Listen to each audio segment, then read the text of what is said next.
President Mesa, we're looking forward to this next presentation. I've been personally looking forward to this. It's talking about the game engine revolution. Chris, Igor, are you out there? These are the co-founders of ICVR. Hey, how you doing, guys? Don't forget to turn off a mute. This is a session that has really been on my mind, and we're really talking about the virtualization of production and where it's going. Gentlemen, you still are both on mute, and I'll say hello to you here in 1 second. Hello, everyone. Yeah, well, wonderful. I'm not going to eat up into your time, and I'm not going to certainly steal any thunder. I'm doing the ripple effect in the main stage, and I know you all had a hand in that. But the reality is our video game and Hollywood futures collide and combine. You guys are at the forefront, so super psyched to hear your presentation today. Thank you, Guy, for introduction. Good luck. And let's kick off our breakout session. So thank you everybody to participating in this, and we're gonna start our presentation on the game engine revolution. And so I'm Ihar Heneralau, I'm co-founder and CEO of ICVR. I'm here with Chris Swiatek, who is also our co-founder, and he's the chief of product at ICVR. So ICVR, we're a full cycle production studio focused on game engines. We specialize in Unity and Unreal. We've been we came from game industry and been in interactive content world for multiple years. Our primary focus is games and immersive experiences such as VR, AR, video games across platform.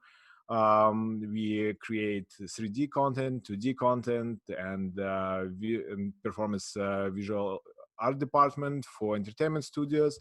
Additionally, we provide engineering support and pipeline building for entertainment, medical, and enterprise solutions revolving across emerging technologies.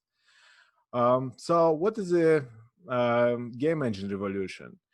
We've seen through past years, game engines are expanding from just purely gaming across industries. It started with virtual production and previews, like on movies like Jumanji or Blade Runner or Avatar. It's also went into the medical and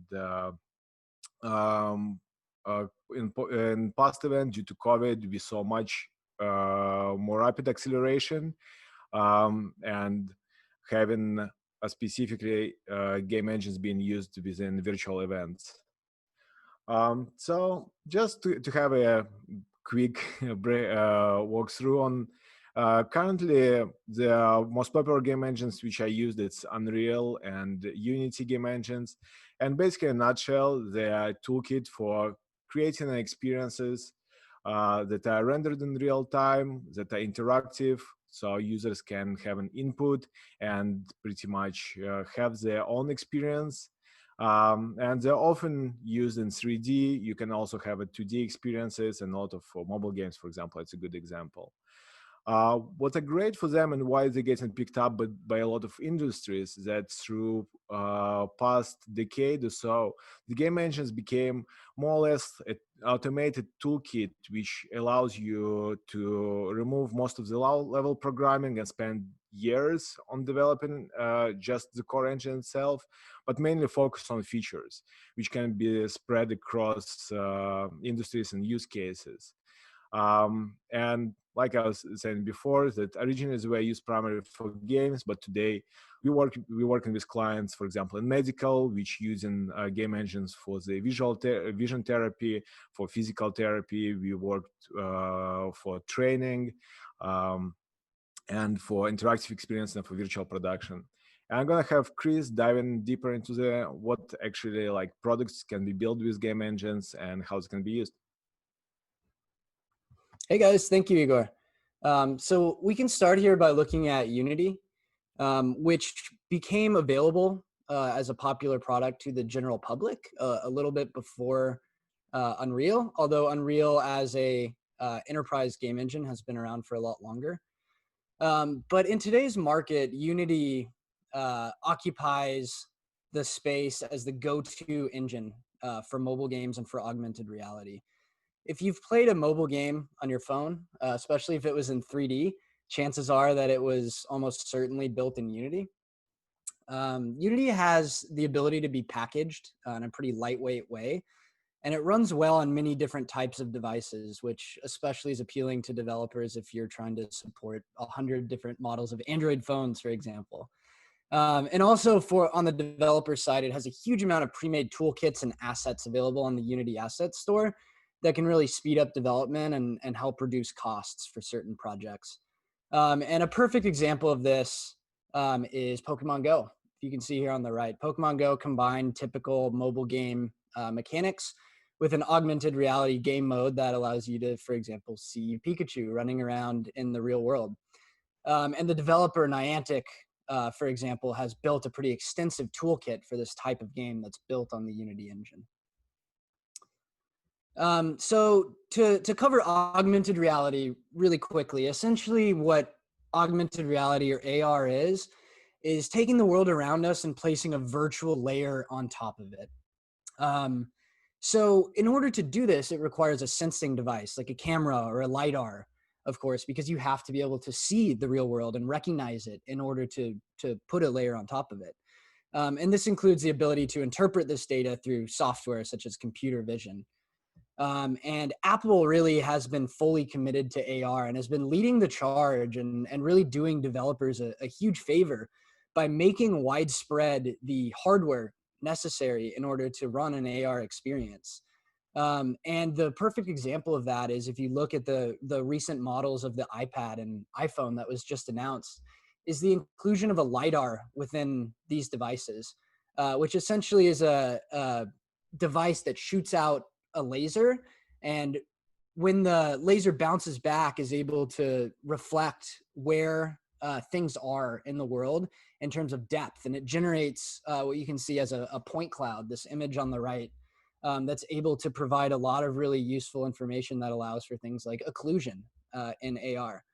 And we're going to see a transition from these kind of pocket AR devices, which as of now are phones, to more wearable AR devices.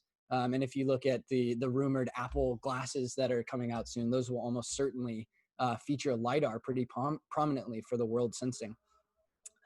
And as Igor mentioned before, AR experiences have all the things that game engines do really well, which is that they're rendered in real time. You need to be able to look around and see this AR world, and they need to be interactive. The user needs to be able to interact with that AR space and do it in 3D.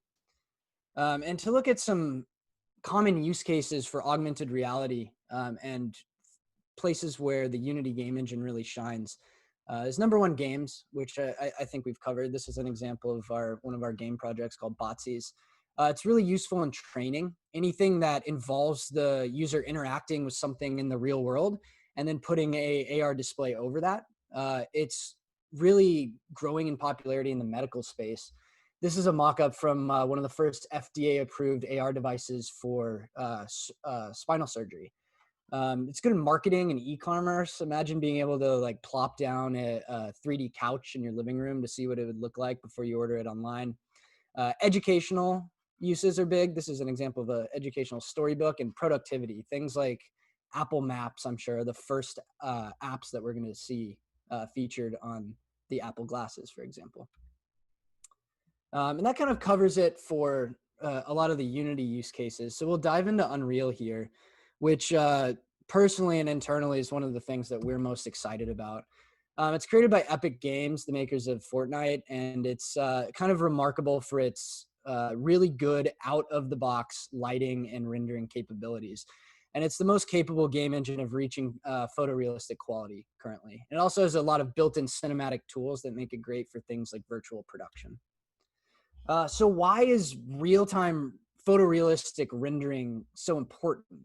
After all, we've been able to render photorealistic scenes ahead of time, doing things like movie VFX. So why is it important to be able to do it live? If you've watched The Mandalorian, which I'm sure most of you have, then I'm sure you have a pretty good idea of how this can be used. More than half the shots from season 1 were shot in a LED wall volume, displaying these backdrops in real time using Unreal Engine.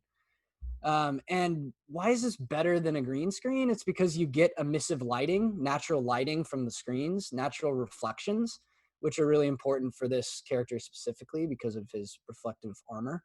And it also reduces a lot of the work you have to do in post touching up reflections. And it also allows you almost godlike control over the scene in terms of what you can do with scene changes, lighting, moving around environment objects, and so on.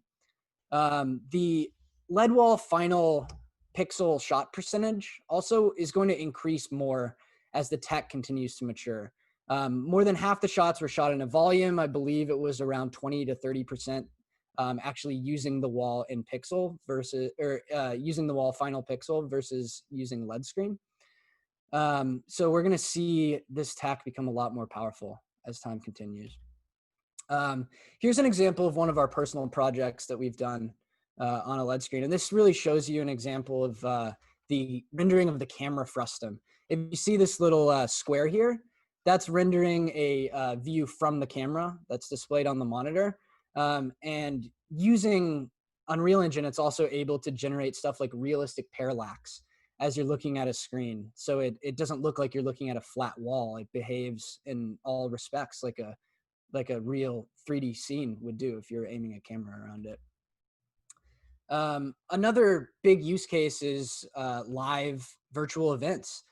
A really good example of this was John Legend and his live-driven virtual avatar. And once again, this is showing that you don't need photorealistic. This was a really cool, beautiful, stylized experience. And John Legend controlled his character live using an Exen suit and was able to do stuff like chat with the crowd and thank people who donated to him as he was performing. And if you want to do a live-driven avatar as well, then you can do that in photorealistic, like one of our internal projects here. Another great example is Tomorrowland, compositing real video like Katy Perry with a virtual world rendered in Unreal Engine. The Weather Channel did a great infographic in a similar sense here, live compositing a graphic of a typhoon with a real person. And the most recent League of Legends event, creating this really cool and what would be very dangerous scene with real characters live in Unreal Engine by compositing this virtual environment. So this tech is getting better by the day. As I've said before, more and more final pixel shots are going to be available on camera as rendering power increases, and more tasks can be done in Unreal Engine and game engines without having to go outside. And the most important thing is that this also serves as a way to bring people together in a post-COVID world for these live events. And that's not something that will go away, even if people are able to get back together. I think we're going to see a permanent, remarkable shift in the way people interact through a kind of a hybrid interaction model between this digital and this physical meeting. So what do you need to do this? Pipeline and toolkit, train people, and an adventurous idea. And I know that we're running out of time here. And due to 15 minutes, we're not able to dig in really in depth into all these different use cases.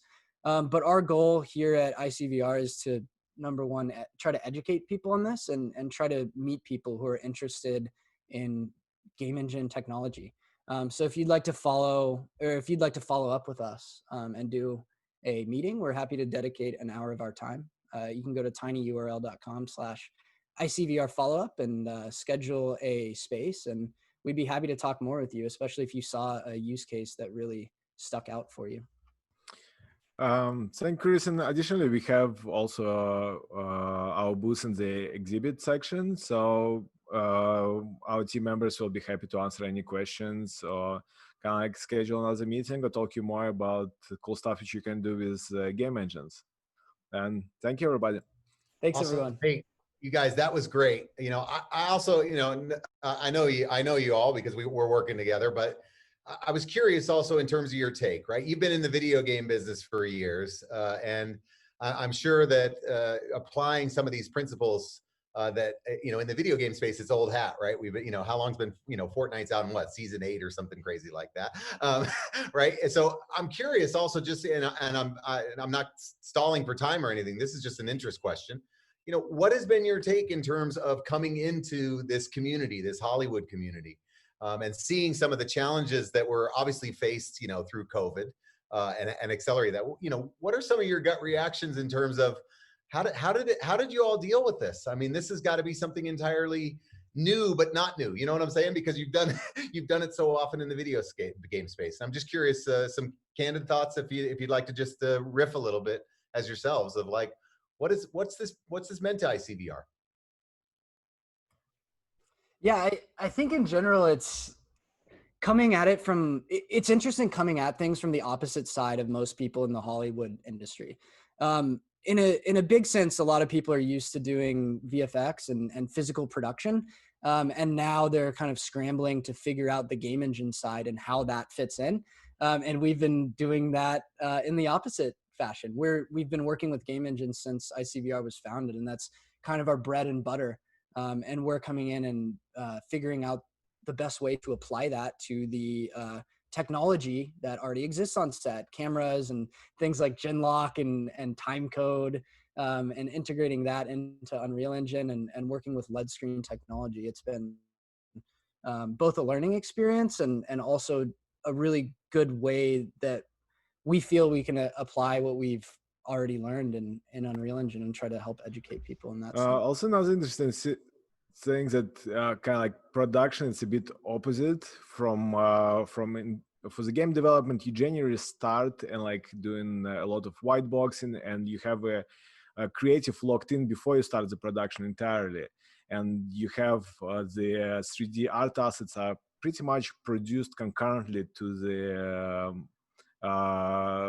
following the production, where like in cinema entertainment it's generally like first we shoot and then we go into post and we're trying to fix things.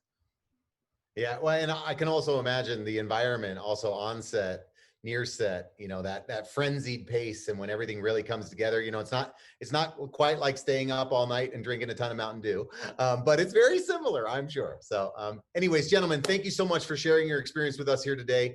And of course, we look forward to working with you and seeing you at another MESA event. Really appreciate your breakout session today. That was awesome. Thanks so much, Guy, for giving us the opportunity to share this. Yeah, thank you, Guy. Have a great Thanks, day. Chris. Thanks, Ihar. Thanks, everyone. All right.